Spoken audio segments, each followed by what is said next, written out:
Good afternoon, class 12th. How are you? Continuity and differentiability chapter we have completed. अब हम लोग mean value theorem कर रहे हैं.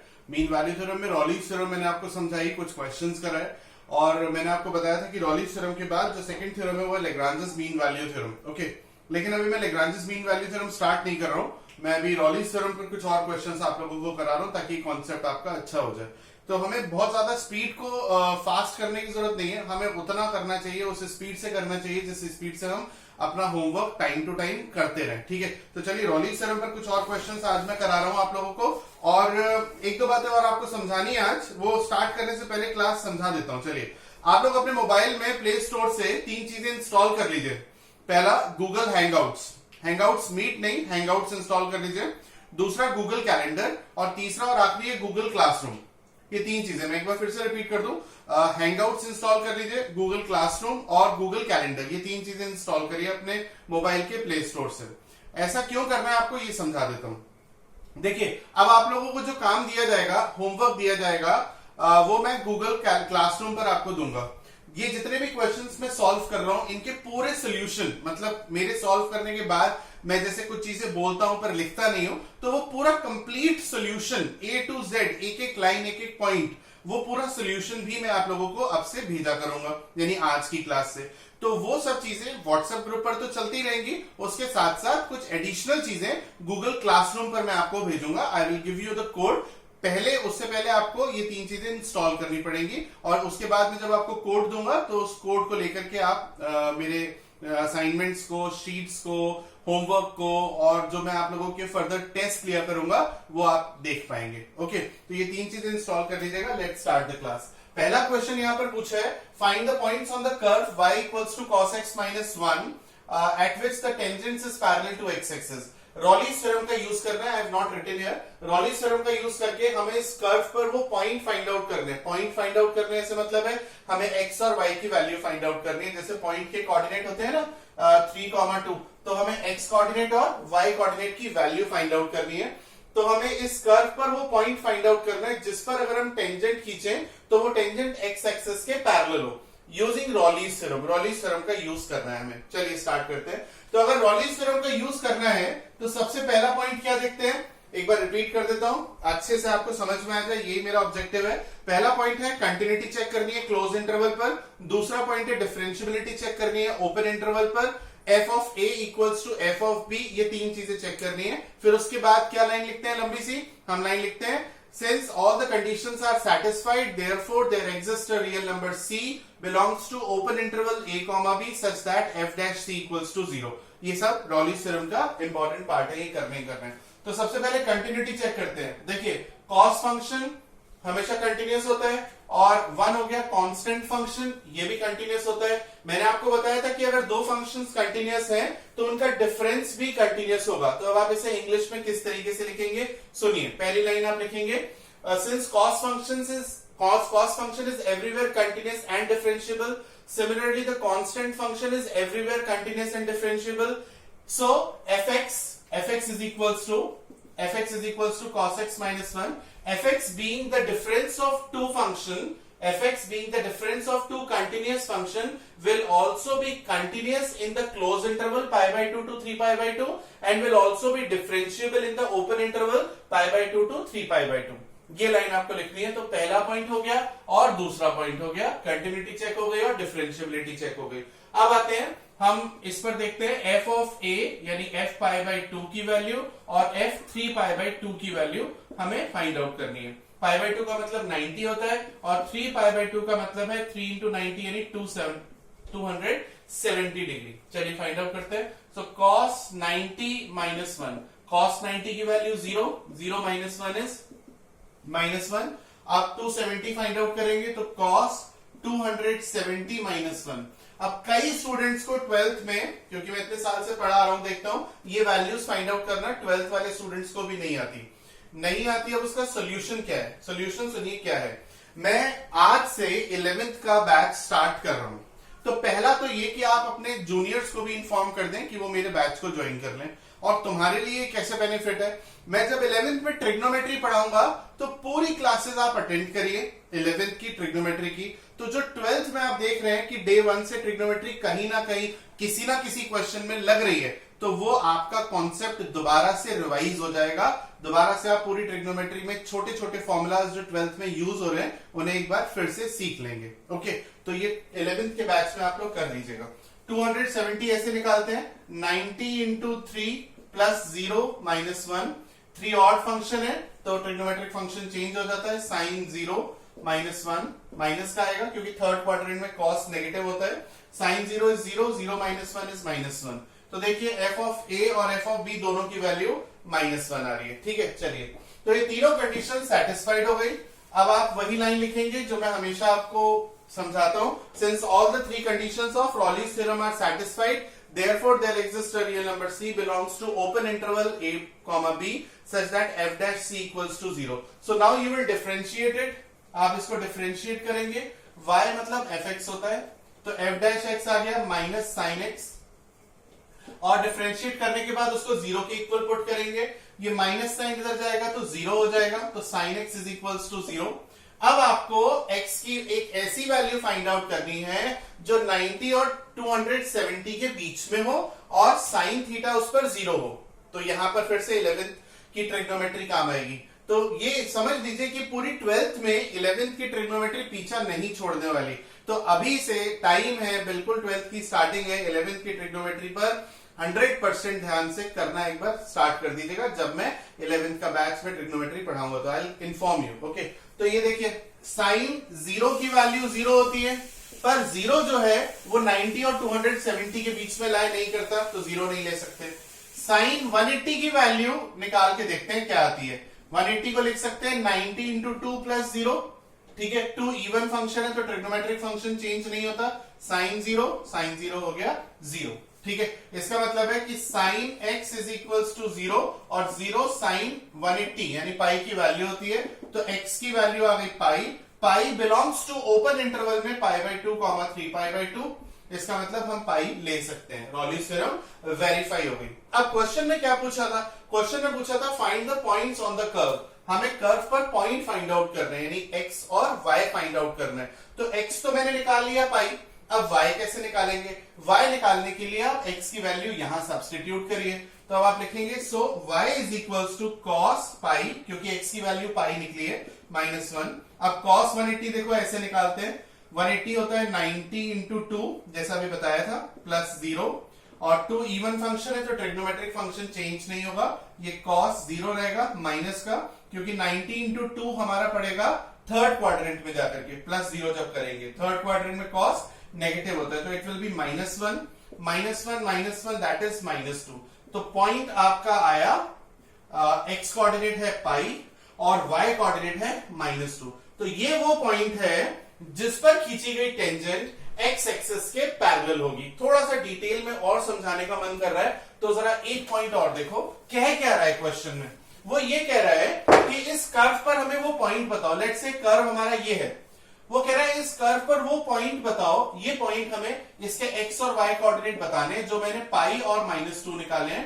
Eight which the tangent drawn, जिस पर खींची गई टेंजेंट x एक्सिस के पैरेलल हो। ये देखिए ये टेंजेंट x एक्सिस के पैरेलल होनी चाहिए, वो ये कह रहा है। अब देखिए थोड़ा सा इसको और नॉलेज के पॉइंट ऑफ व्यू से समझिएगा, जो होशियार बच्चे उन्हें बहुत अच्छा लगेगा अब जो मैं बात समझा रहा हूं। देखिए जब भी कोई लाइन, ये आपने 10th में भी पढ़ा है, 11th में भी और 12th में भी आप पढ़ रहे हैं आज की क्लास में, जब भी कोई लाइन x एक्सिस के पैरेलल होती है तो उसका स्लोप क्या होता है? 0 होता है ना। और स्लोप होता क्या है? स्लोप होता है dy by dx। dy by dx को स्लोप कहते हैं। अब देखिए इसीलिए जब हमने इसका डिफरेंशिएट किया था, यानी कि जब हमने dy बाई dx या f डैश x किया था तो उसे 0 के इक्वल पुट किया था। यानी क्वेश्चन ये उठता है कि सर आपने इसे 0 के इक्वल पुट क्यों किया? तो I have to explanation why I have put it equals to 0। पहला एक्सप्लेनेशन, रॉलीज थ्योरम कहती है कि भाई f डैश x को 0 के इक्वल पुट करना है, बात खत्म हो गई, स्टूडेंट को यहां तक सेटिस्फैक्शन मिल जाता है। लेकिन इस पर्टिकुलर क्वेश्चन में अपनी नॉलेज को और बढ़ाया जा सकता है। वो कैसे? जब कोई लाइन x एक्सिस के पैरेलल होती है तो उसका स्लोप 0 होता है और स्लोप होता है dy बाई dx, तो इसीलिए हमने dy बाई dx को 0 रखा है। तो आई होप बहुत अच्छे से क्लियर हो गया होगा। चलिए नेक्स्ट क्वेश्चन पर आते हैं। अब ये जितने भी क्वेश्चंस मैं सॉल्व कर रहा हूं पूरा एक्सप्लेनेशन, मतलब एक एक स्टेप, आंसर का एक एक स्टेप मैं आप लोगों को गूगल क्लासरूम पर भेजूंगा। आप लोग ये तीनों चीजें इंस्टॉल कर लेंगे। ओके, चलिए स्टार्ट करते हैं। Next question, it is given that for the function, ये फंक्शन है x बिलोंग्स टू 1,3, यानी 1 से 3 पर क्लोज इंटरवल पर ये फंक्शन डिफाइंड है। रॉलीज थ्योरम होल्ड, यानी रॉलीज थ्योरम होल्ड कर रही है, तो आपको रॉलीज थ्योरम वेरीफाई नहीं करनी है, यानी कि तीनों कंडीशन सेटिस्फाई कर रही है। f dash x is equals to 0 रख के x की वैल्यू a और b के बीच में आ रही है, सब कुछ हो रहा है, गिवन है, तो रॉलीज थ्योरम होल्ड कर रही है। और c की वैल्यू 2 + 1/√3 है। You have to find the constants a and b, जो कि फंक्शन में a और b दो कांस्टेंट्स यूज किए हैं, आपको वो वैल्यू फाइंड आउट करनी है। ठीक है, चलिए तो फंक्शन लिखते हैं पहले। fx is equals to x³ plus bx² plus ax, और ये फंक्शन डिफाइंड है 1,3 पर। c की वैल्यू 2 + 1/√3 दी हुई है। c क्या होता है? c वो होता है, एक बार अगर भूल रहे हो तो, f डैश x को 0 रखते हैं, x की वैल्यू निकालते हैं, उसे c मानते हैं, याद रखना, ठीक है ना। चलिए, तो रॉलीज थ्योरम होल्ड कर रही है। वैसे भी ये पॉलिनोमियल फंक्शन है, polynomial function is everywhere continuous in the close interval as well as polynomial function is everywhere differentiable in the open interval। तो पहला पॉइंट अगर लिख भी देंगे, दूसरा पॉइंट लिख भी देंगे तो कोई बुराई नहीं है, लिख दीजिएगा। अब third point, F A equal होगा एफ बी के, क्यों होगा? क्योंकि रॉलीज थ्योरम होल्ड कर रही है। Okay, so F1 equals to F3 रखिए, एक इक्वेशन बना लेते हैं। F1 मतलब x की जगह 1 रख लेते हैं, 1 + b + a, 3 मतलब x की जगह 3 रख लेते हैं, 27 + 9b + a।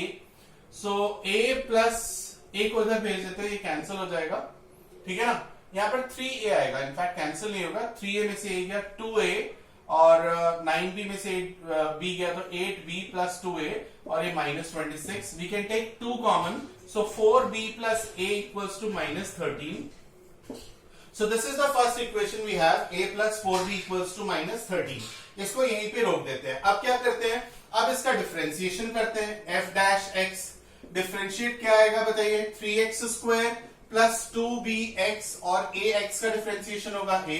डिफरेंशिएशन करके इसको 0 के इक्वल पुट कर देते हैं, और डिफरेंशिएट करके 0 के इक्वल पुट करके जो x की वैल्यू आती है उसको हम c मान लेते हैं। तो मैं यहां लिख देता हूं 3c² + 2bc + a = 0। Now I will substitute the value of c which is given in the question।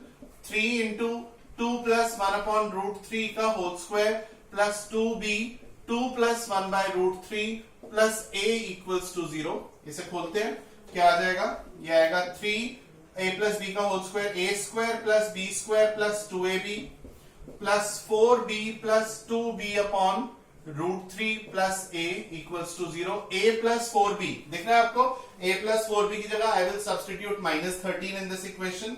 So 3 4s are 12, 3 × 1/3 is 1, 3 4s are 12/√3 plus a + 4b की जगह I am substituting -13, so -13 plus 2b/√3 is equals to 0। 13 से 13 cancel हो जाएगा, 13 से 13 cancel हो जाएगा। Finally I have 12/√3 equals to -2b/√3, so the value of b is -6। और b की वैल्यू जब यहां सब्स्टिट्यूट करेंगे फर्स्ट इक्वेशन में, आपको a की वैल्यू मिल जाएगी। बात खत्म हो गई। तो इस तरीके से क्वेश्चन करना है। तो एक बार फिर से रब करते करते क्वेश्चन समझा दो। इस क्वेश्चन में हमें दिया था दैट रॉलीज थ्योरम होल्ड्स। तो अगर रॉलीज थ्योरम होल्ड्स कर रही है तो you need not to prove that it is continuous differentiable f equals to fb। आप उनसे इक्वेशन बनाएंगे और फाइनली कांस्टेंट्स जो पूछे उसकी वैल्यू निकाल देंगे। चलिए next question.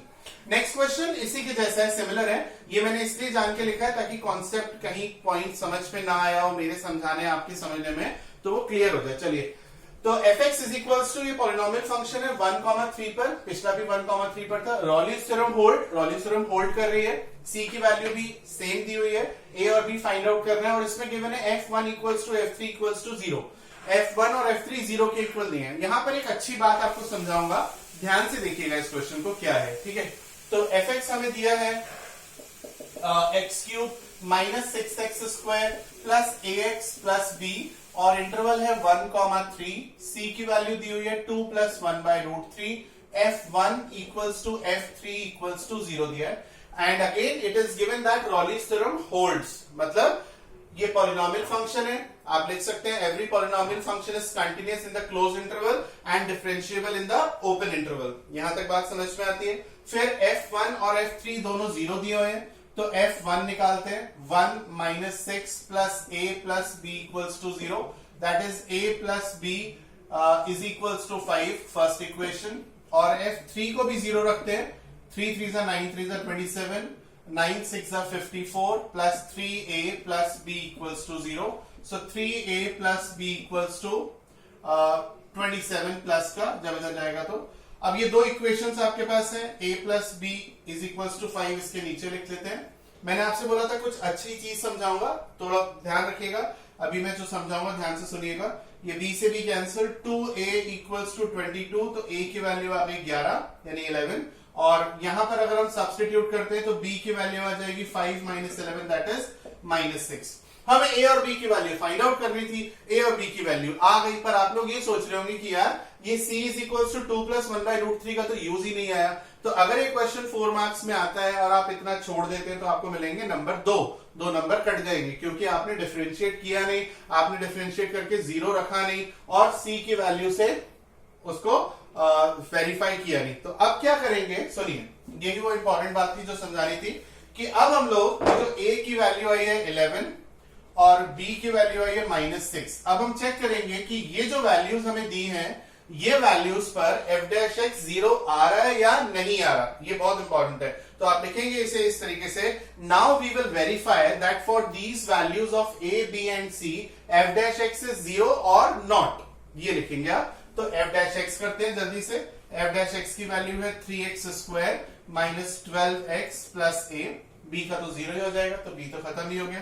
3 into c square minus 12c plus a, क्योंकि इसको 0 रख के जो x की वैल्यू आती है उसे हम c मानते हैं, और 3 into c square means 2 by 1 by root 3 का square minus 12, 2 plus 1 by root 3 plus 11, so a plus b का whole square is 4 plus 1 by 3 plus 4 upon root 3 minus 24 minus 12 by root 3 plus 11। ये 0 नहीं आया तो की हुई सारी मेहनत खराब हो जाएगी, तो 3 4 12 plus 1 plus 12 upon root 3 minus 24 minus 12 upon root 3 plus 11, ये कैंसल।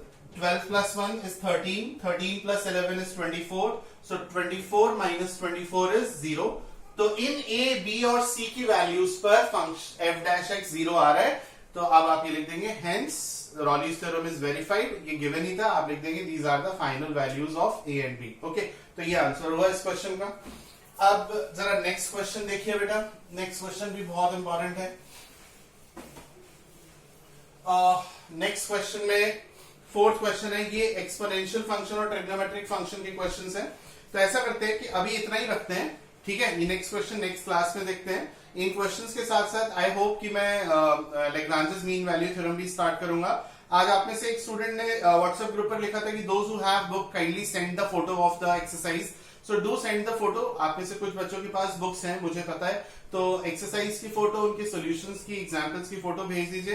ये 3 चीजें आप इंस्टॉल कर लीजिए, और अब हम लोग गूगल क्लासरूम पर आपको प्रॉपर एक्सप्लेनेशन के साथ जो भी पढ़ाया जा रहा है वो पूरा मटेरियल सेंड करेंगे। जैसे कि आज ये क्वेश्चन जो सॉल्व कर रहे हैं, इनके पूरे आंसर्स, यानी कि अब आप लोगों को और ज्यादा आसानी रहेगी, कंफर्टेबल रहेंगे कि आपके पास हर क्वेश्चन का आंसर होगा, ठीक है।